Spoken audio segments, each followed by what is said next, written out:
وہاں پہنچ کر آپ صلی اللہ علیہ وآلہ وسلم اپنے رب کے حضور سجدے میں گر پڑیں گے اور پھر مقام محمود سے میدان حشر میں واپس تشریف لائیں گے۔ اس کے بعد حق تعالیٰ فرشتوں کی مشیت میں میدان حشر میں نزول اجلاس فرمائیں گے۔ فرشتے زمین کے دور و نزدیک کناروں پر سخت بستہ کھڑے ہوں گے۔ آج فرشتوں نے اللہ تعالیٰ کا عرش تھام رکھا ہوگا۔ عدالت الہی قائم ہو جائے گی۔ ملائکہ، انبیاء، اولیاء اور صالحین کو بطور گواہ طلب کر لیا جائے گا۔ فرشتوں کو حکم ہوگا کہ وہ لوگوں ان کے نامہ اعمال تقسیم کر دیں۔ اہل ایمان کو سامنے سے اور دائیں ہاتھ میں نامہ اعمال دیا جائے گا اور کفار و مشرکین کو پشت کی طرف سے بائیں ہاتھ میں نامہ اعمال دیا جائے گا۔ نامہ اعمال پر نظر ڈالتے ہی ہر آدمی کے سامنے اس کی ساری زندگی پیش ہو جائے گی۔ بھولے بسرے ماضی کی ساری یادیں تازہ ہو جائیں گی۔ اہل ایمان کے چہرے روشن، کچھ اور بھی روشن اور تر و تازہ ہو جائیں گے اور وہ خوشی خوشی دوسروں ہاں لوگوں آؤ میرا نامہ اعمال پڑھو۔ کفار و مشرکین کے چہروں کی سیاہی میں اور بھی اضافہ ہو جائے گا۔ ذلت ان کے چہروں پر چھا جائے گی۔ ندامت سے وہ اپنے ہاتھوں کو چبائیں گے اور کہیں گے کہ کاش میں اپنا نامہ اعمال نہ دیکھتا، میں اپنا نامہ اعمال نہ دیکھتا، مجھے اپنا نامہ اعمال نہ دیا جاتا اور کاش میں نہ جانتا کہ میرا حساب کیا ہے۔ کفار و مشرکین بار بار اپنے نامہ اعمال کو دیکھیں گے اور تعجب سے کہیں گے کہ یہ کیسا عجیب و غریب نامہ اعمال ہے جس میں ہر چھوٹا بڑا عمل لکھا ہوا موجود ہے۔ آئے ہمارا مال کیسا ہے، کوئی چھوٹے سے چھوٹا بڑے سے بڑا عمل ایسا نہیں جو اس میں شامل نہ ہو۔ اعمال ناموں کی تقسیم کے بعد سوال و جواب کا سلسلہ شروع ہو جائے گا۔ اللہ تعالیٰ جس سے چاہیں گے بغیر کسی ترجمان کے براہ راست سوال کریں گے۔ سب سے پہلے مشرکوں میں پوچھا جائے گا کہ انہوں نے شرک کیوں کیا۔ مشرک انکار کر دیں گے اور اللہ کی قسم کھا کر کہیں گے کہ ہم نے تو کبھی شرک نہیں کیا۔ اللہ تعالیٰ کرامن کاتبین کو گواہی کے لیے بلائیں گے، وہ مشرکوں کے شرک کی گواہی دیں گے، لیکن مشرک پھر انکار کر دیں گے۔ شرک سے بھرپور کرامن کاتبین کا تیار کیا ہوا نامہ اعمال ان کے سامنے رکھ دیا جائے گا۔ مشرک اس سے بھی انکار کر دیں گے۔ پھر اس دور کے انبیاء، علماء اور اولیاء کو گواہی کے لیے بلایا جائے گا تو وہ ان کے شرک کی گواہی دیں گے، لیکن مشرک اس سے بھی انکار کر دیں گے۔ پھر قبر یا مزار کی وہ جگہ جہاں شرک کیا جاتا تھا گواہی کے لیے لائی جائے گی، وہ بھی مشرکوں کی شرک کی گواہی دے گی، لیکن مشرک اس کا بھی انکار کر دیں گے اور اللہ سے مخاطب ہو کر کہیں گے کہ یا اللہ کیا تو نے اپنے بندوں کو ظلم سے پناہ نہیں دی؟ اللہ تعالیٰ ارشاد فرمائیں گے کہ ہاں میں نے اپنے بندوں کو ظلم سے پناہ دی ہے۔ مجھ سے کہیں گے آج ہم اپنی ذات کو تسلیم نہیں کریں گے۔ اللہ تعالیٰ ان کی زبانوں پر مہر لگا دیں گے اور ان کے اعضاء کو بولنے کا حکم دیں گے۔ تب مشرکوں کے اعضاء گواہی دیں گے کہ ہاں واقعی یہ شرک کرتے تھے اور یوں ان پر جہنم واجب ہو جائے گی۔ مشرک اپنے اعضاء کو لعن طعن کریں گے کہ ہم تو تمہیں جہنم سے بچانے کی کوشش کر رہے تھے۔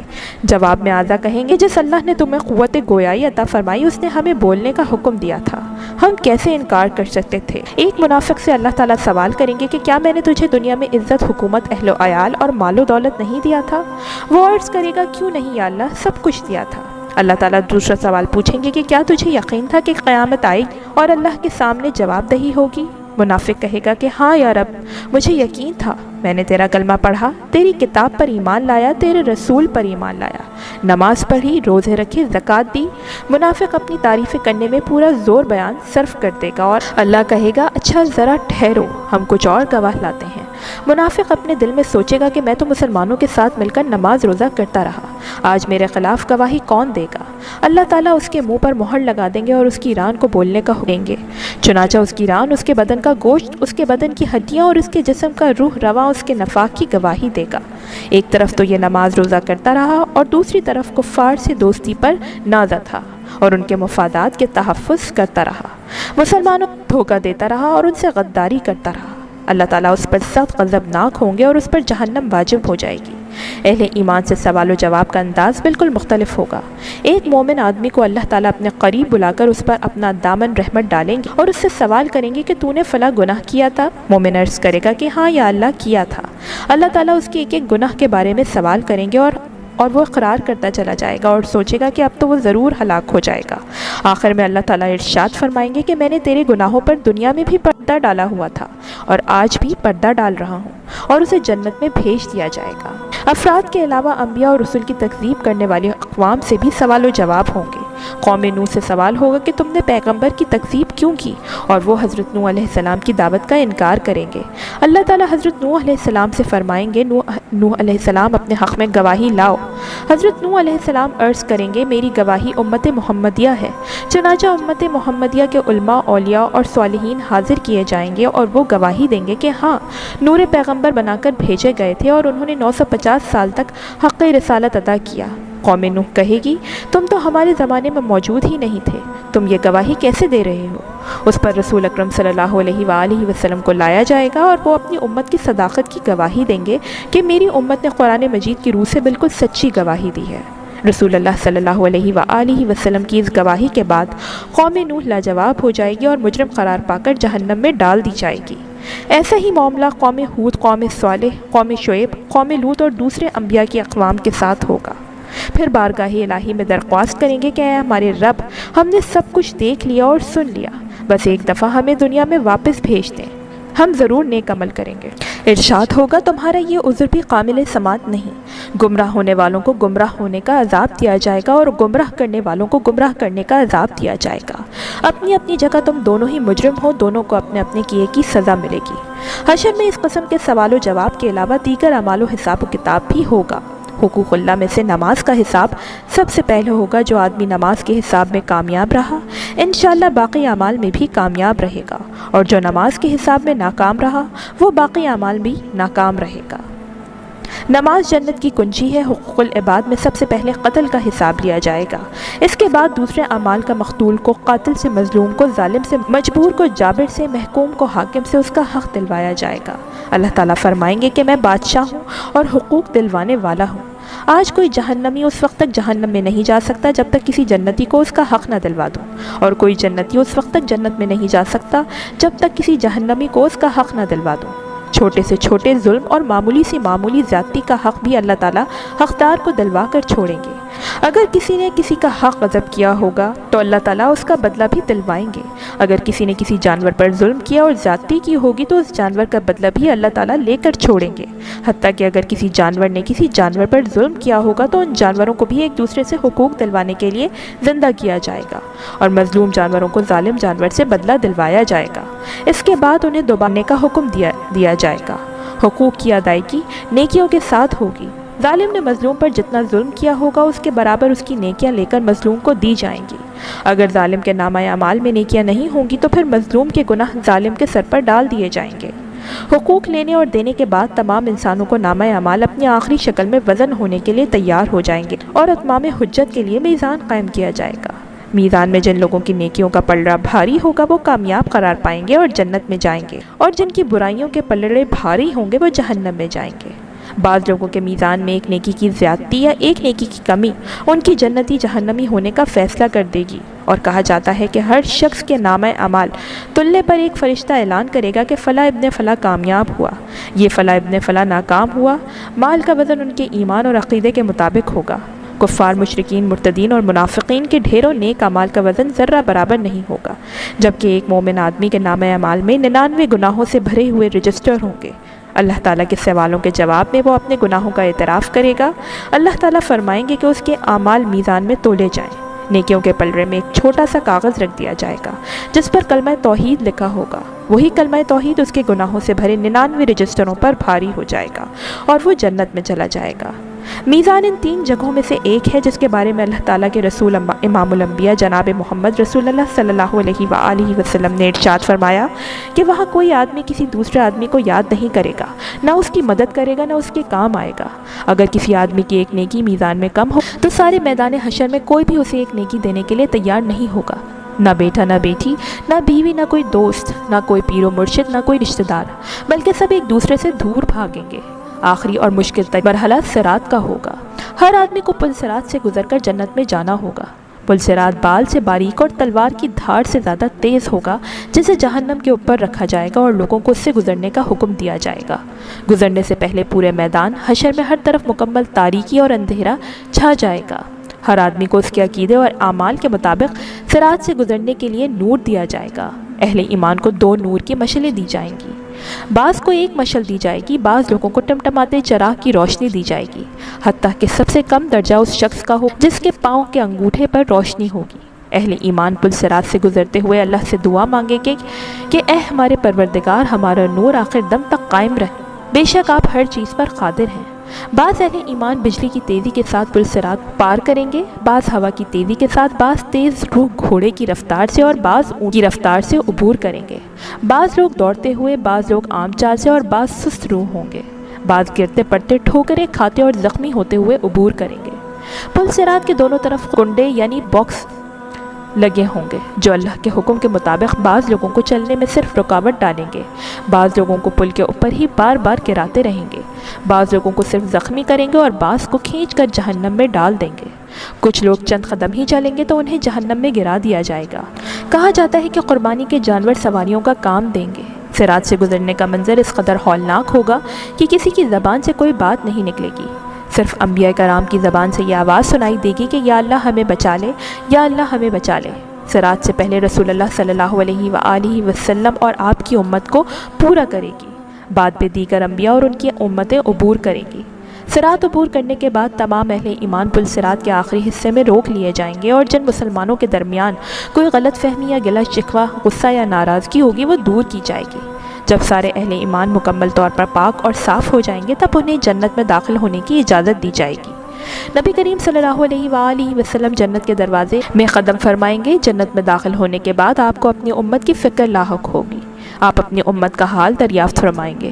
جب آپ کو معلوم ہوگا کہ بے شمار امتی جہنم میں ہیں تو آپ اللہ کے حضور سجدے میں گر پڑیں گے، اللہ تعالیٰ کی حمد و ثنا کر کے سفارش کی اجازت طلب کریں گے۔ طویل مدت سجدے میں گزارنے کے بعد حکم ہوگا کہ اے محمد جاؤ، آپ کی امت میں سے جن کے دل میں دانے کے برابر ایمان ہے انہیں جہنم سے نکال کر جنت میں داخل کر دو۔ رسول اللہ صلی اللہ علیہ وآلہ وسلم جنت میں واپس پہنچ کر پھر امت کے بارے میں سوال کریں گے، اب میری امت میں سے کتنے آدمی جہنم میں باقی ہیں؟ آپ کو بتایا جائے گا کہ ابھی تو ہزارہ تعداد میں لوگ جہنم میں ہیں۔ آپ پھر سفارش کے لیے سجدے میں گر پڑیں گے، پھر فرمایا جائے گا کہ آپ کی امت کے وہ افراد جن کے دل میں چوٹی یا رائی کے برابر ایمان ہے انہیں بھی نکال لاؤ۔ آپ حسب ثابت امت کے علماء، اولیاء، صالحین کو ساتھ لے کر جہنم کے کنارے پر پہنچیں گے اور رائی کے برابر ایمان والوں کو جہنم سے نکال کر جنت میں لے جائیں گے۔ تب آپ کی امت اہل جنت کی 1/3 ہو جائے گی اور پھر استغفار فرمائیں گے کہ میری امت کے کتنے افراد ابھی جہنم میں، پھر سجدہ ریز ہو جائیں گے، اللہ تعالیٰ کی حمد و ثنا کریں گے، پھر آپ کو اذن شفاعت ملے گی کہ آپ ان کو بھی جہنم سے نکلوا لیں جن کے دل میں رائی سے بھی کم درجہ کا ایمان ہو۔ تب آپ کی امت اہل جنت کی نصف تعداد کے برابر ہو جائے گی۔ چوتھی مرتبہ پھر رسول اللہ صلی اللہ علیہ وآلہ وسلم ان لوگوں کے لیے اذن شفاعت طلب کریں گے جنہوں نے ساری زندگی میں صرف ایک بار لا الہ الا اللہ محمد رسول اللہ پڑھا ہوگا۔ اللہ تعالیٰ ارشاد فرمائیں گے کہ میری عظمت و جلال اور کبریائی کی قسم، جس نے لا الہ الا اللہ کہا ہے اسے میں خود جہنم سے نکالوں گا۔ چنانچہ آخر میں اللہ تعالیٰ خود ان لوگوں کو جہنم سے نکال کر جنت میں داخل فرمائیں گے جنہوں نے لا الہ الا اللہ کہا ہوگا۔ جنتی لوگ اس آخری گروہ کو رحمان کے آزاد کہہ کر پکاریں گے۔ شفاعت کا سلسلہ جب مکمل ہو جائے گا اور تمام اہل جنت میں داخل ہو جائیں گے تب اہل جنت میں اپنی اولادوں اور عزیز و اقارب سے ملنے کا تجسس پیدا ہوگا اور وہ ان کے ملنے اور انہیں دیکھنے کی خواہش کا اظہار کریں گے۔ ارشاد باری تعالیٰ ہے کہ اولادوں کو ان کے والدین کے ساتھ ملا دیا جائے گا، چنانچہ تمام اہل و عیال ایک جگہ اکٹھا کر دیے جائیں گے۔ اہل جنت جنت میں آباد ہو جائیں گے اور اہل جہنم جہنم میں پہنچنے کے بعد جہنم میں آباد ہو جائیں گے۔ جہنم میں پہنچنے کے بعد سب کو آواز دی جائے گی کہ اے اہل جنت کے کناروں پر آ جاؤ، اے اہل جہنم جہنم کے کناروں پر آ جاؤ۔ دونوں فریق جب کناروں پر پہنچیں گے ایک سفید مینڈھا لایا جائے گا جس کے بارے میں سوال کیا جائے گا کہ اے اہل جنت، اے اہل جہنم بتاؤ یہ کون ہے؟ کہیں گے یا اللہ یہ موت ہے۔ اس کے بعد اللہ تعالیٰ اس مینڈھے کو ذبح کرنے کا حکم دیں گے۔ مینڈھے کو ذبح کرنے کے بعد اعلان کر دیا جائے گا کہ اے جنت والو، تمہارے لیے ہمیشہ ہمیشہ کے لیے جنت ہے، تمہیں کبھی موت نہیں آئے گی، اور اے جہنم والو تمہارے لیے ہمیشہ ہمیشہ کی جہنم ہے، تمہیں کبھی بھی موت نہیں آئے گی۔ یہ سن کر جنتی لوگ اس قدر خوش ہوں گے کہ اگر خوشی سے مرنا ممکن ہوتا تو جنتی لوگ خوشی سے مر جاتے۔ جہنمی یہ اعلان سن کر اس قدر مغموم ہوں گے کہ اگر غم سے مرنا ممکن ہوتا تو جہنمی لوگ غم سے مر جاتے۔ آخرت کی لازوال اور اپنی نعمتوں کے مقابلے میں دنیا کی نعمتیں بالکل عارضی اور کم تر ہیں۔ بس عقل مند لوگ وہی ہیں جو نہ تو دنیا کے مصائب و آلام سے گھبرا کر اللہ کے رسول کی نافرمانی میں پڑے اور نہ ہی دنیا کی رنگینیوں اور فریب میں مبتلا ہو کر اللہ اور اس کے رسول کو ناراض کر بیٹھے، بلکہ دونوں حالتوں میں ان کی نگاہ آخرت کے آنے والے مراحل پر رہے۔ نبی صلی اللہ علیہ وآلہ وسلم سے دریافت کیا گیا کہ رسول اللہ مومنوں میں سب سے زیادہ عقل مند کون ہے؟ آپ نے ارشاد فرمایا، جو موت کو زیادہ یاد کرتا ہو اور جو موت کے بعد آنے والے وقت کے لیے اچھی طرح تیاری کرتا ہو وہ سب سے زیادہ عقل مند ہے۔ دوستو، آخر میں اس بات کی وضاحت ضروری ہے کہ جنت یا جہنم میں ہونے تک کے تمام واقعات اور مراحل کی ترتیب کا ٹھیک تعین کرنا بہت ہی مشکل ہے۔ اگر آپ کو ہماری ویڈیو پسند آئی ہے تو اسے شیئر اور لائک ضرور کریے گا۔ اللہ سے دعا ہے کہ اللہ ہمیں آخرت کی تیاری کرنے کی توفیق عطا فرمائے اور ہمارا خاتمہ ایمان پر فرمائے، آمین۔